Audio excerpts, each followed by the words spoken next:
Hello friends, welcome back to my channel. நான் உங்க மைத்திலி. எல்லாரும் நல்லா இருக்கீங்களா? இன்னைக்கு நம்ம பார்க்க போறது சாம்பார் பொடி. அதை எப்படி பண்ணலாம்னு வாங்க வீடியோக்குள்ள போய் பார்க்கலாம். சாம்பார் பொடிக்கு தேவையான பொருள்: கொத்தமல்லி விதை 200 கிராம், மிளகு 50 கிராம், சீரகம் 50 கிராம், துவரம் பருப்பு 100 கிராம், கடலை பருப்பு 100 கிராம், வெந்தயம் 15 கிராம், கடைசியாக காய்ந்த மிளகாய் 100 கிராம். எப்படி வறுக்கலாம்னு பார்க்கலாம். ஃபர்ஸ்ட் பேன் வச்சுக்கோங்க. பேன் சூடானதும் நம்ம அந்த எடுத்து வச்சிருந்த மல்லி விதையை இதில் போட்டுக்கலாம். அடுப்பை வந்து மீடியம் ஃப்ளேமில் வச்சுக்கோங்க, இல்லாட்டினா மல்லி சீக்கிரம் கருகிரும். இதை வந்து மிதமான சூடில் வச்சு வறுத்துக்கோங்க.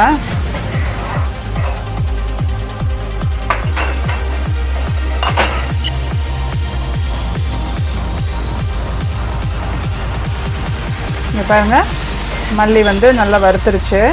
இதை எப்படி நீங்கள் வறுத்துருச்சுன்னு கண்டுபிடிக்கிறீங்கன்னா அந்த மல்லியோட வாசம் உங்களுக்கு வரும். ப்ளஸ் இதை எடுத்துட்டு இப்படி அமுக்கி பார்த்தீங்கன்னா உங்களுக்கு வந்து ரெண்டாக மல்லி உடையும். இங்கே பாருங்கள், ரெண்டாக உடையும். இதுதான் மல்லி வறுத்தாச்சுன்னு அர்த்தம். போதும், அவ்வளோதான். இதை வந்து ஒரு பிளேட்டில் வந்து கொட்டி வச்சுக்கலாம் தனியாக.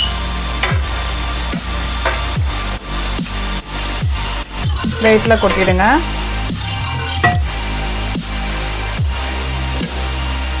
இப்போ அடுத்து நம்ம இந்த மிளகு வந்து வறுத்துக்கலாம்.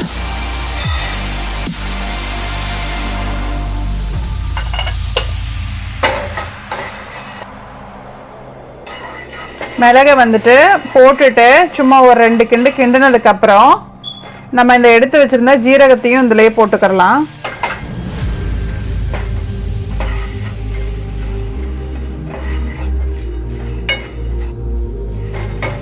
அடுப்பை மட்டும் நீங்கள் ஹை ஃப்ளேமில் வச்சுட்டு இந்த சாம்பார் பொடிக்கு மட்டும் வறுத்துறாதீங்க. எல்லாமே சட்டன் கருகிரும். அப்புறம் சாம்பார் பொடி நல்லா டேஸ்ட்டாக இருக்காது கருகிருச்சுன்னா.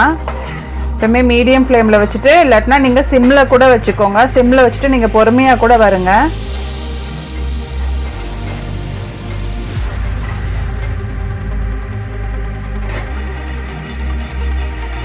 பாருங்கள், மிளகும் ஜீரகமும் இப்போ பொரிஞ்சிருச்சு. பாருங்கள், ஜீரகம்லாம் நல்லா பொரிஞ்சு வந்துருச்சு. இப்போ இதை என்ன பண்ணலாம், இதையும் நம்ம வந்து இந்த பிளேட்டில் வந்து கொட்டி வச்சுக்கலாம். இப்போது அடுத்து நம்ம அந்த வெந்தயம் வச்சுருந்தோம்ல, வெந்தயத்தை நம்ம இதில் போட்டுப்போம்.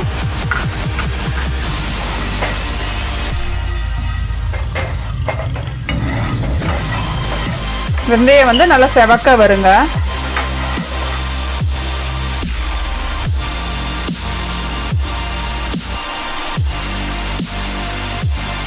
பாருங்க, வெந்தயம் நல்லா செவந்து வந்துருச்சு. பாருங்க, அந்த வெந்தய வாசமும் நல்லா வரும் உங்களுக்கு செவந்துருச்சுனாலே. இப்போ வெந்தயமும் ஆயிடுச்சு, நல்லா பொரிஞ்சிருச்சு வெந்தயம். இப்போ இதையும் இந்த பிளேட்டில் கொட்டி வச்சுக்கலாம். இப்போ அடுத்து என்ன பண்ண போகிறோம்னா, துவரம் பருப்பு இதையும் நல்லா வறுத்துக்கோங்க. நீங்கள் வந்து பெட்டர் வந்து எல்லாத்தையுமே தனித்தனியாக வறுத்துக்கிட்டிங்கன்னா உங்களுக்கு எப்படி வறுபடுதுங்கிறது தெரியும். ஃபஸ்ட்டாக வந்து பொடி அரைக்கிறவங்க, புதுசாக வந்து பொடி அரைக்கிறவங்க, அவங்கெல்லாம் வந்துட்டு எல்லாமே தனித்தனியாக அரைச்சிக்கிட்டிங்கன்னா உங்களுக்கு கொஞ்சம் சுலபமாக இருக்கும். அந்த எப்படி வெந்துருச்சா, எப்படி உங்களுக்கு வந்து அது நல்லா வந்து பொரிஞ்சு வந்திருக்குதாங்கிறது உங்களுக்கு தெரியும். இப்போது சில பேர்லாம் வந்துட்டு துவரம்பருப்பு கடலைப்பருப்பு எல்லாம் மொத்தமாக போட்டு வறுப்பாங்க. ஸோ கடலைப்பருப்பு கொஞ்சம் துவரம்பருப்போட கொஞ்சம் டைம் எடுக்கும். ஸோ அதனால் நீங்கள் வந்து எல்லாமே தனித்தனியாக வந்துட்டு வறுத்து வச்சுக்கோங்க. அதனால் உங்களுக்கு இன்னும் கொஞ்சம் ஈஸியாக இருக்கும்.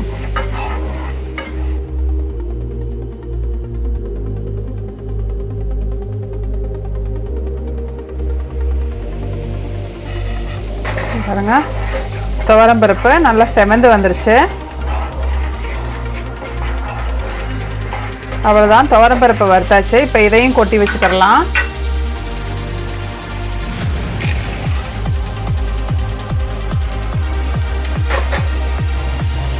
அடுத்து நம்ம கடலைப்பருப்பை வறுத்துடலாம்.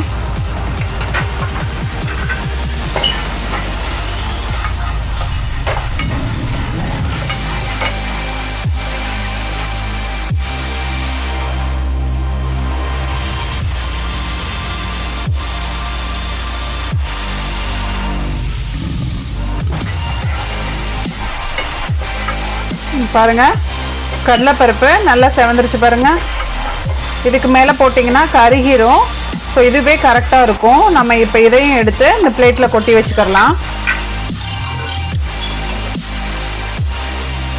இப்போது என்ன பண்ண போகிறோன்னா, அடுப்பை வந்துட்டு ரொம்ப லோ ஃப்ளேமில் வச்சுக்கோங்க.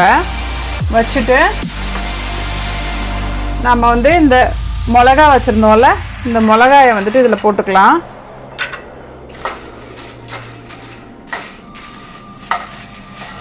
ஏன்னா இது நெடி அடிக்கும், அதனால் ரொம்ப லோவில் வச்சுட்டு வருங்க.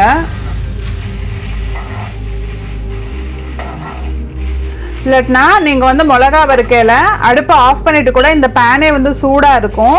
இந்த சூடான பேன்லேயே போட்டுட்டு நீங்கள் மிளகாயை கூட நீங்கள் வறுத்துக்கோங்க.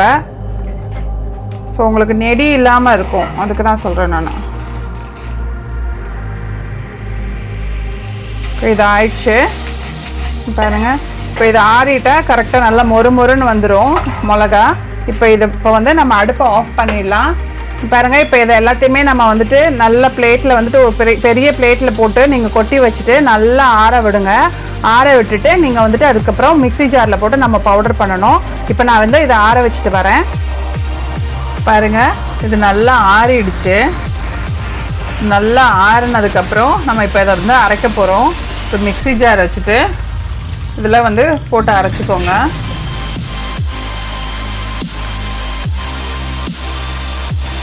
இப்போ இதை நல்லா பவுடரை அரைச்சிட்டு வந்துடுறேன். நான் அரைச்சிட்டு வந்துட்டு உங்களுக்கு காமிக்கிறேன். பாருங்கள், நல்லா பவுடர் பண்ணிட்டு வந்துட்டேன். பாருங்கள், இப்போது இது நல்லா ஆற விடலாம். கொஞ்சம் சூடாக இருக்குது. இது ஆறினதுக்கப்புறம் நீங்கள் ஒரு ஏர்டைட் பாக்ஸில் போட்டு நல்லா வந்து க்ளோஸ் பண்ணி வச்சிட்டிங்கன்னா இது உங்களுக்கு ரொம்ப நாளைக்கு வரும். நீங்கள் சாம்பார் பண்ணையில் கடைசியாக வந்து ஒரு 2 ஸ்பூன் போட்டுட்டு இந்த பவுடர் போட்டு வச்சிங்கன்னா சாம்பார் வந்து சூப்பராக நல்லா வாசமாக இருக்கும். இப்போ இதை நான் வந்து ஒரு பவுலில் எடுத்து வச்சு காமிக்கிறேன். சாம்பார் பொடி ரெடி ஆயிடுச்சு. இதை நீங்கள் வீட்டில் ட்ரை பண்ணி பாருங்கள். ட்ரை பண்ணி பார்த்துட்டு எனக்கு எப்படி இருந்ததுன்னு எனக்கு சொல்லுங்கள்.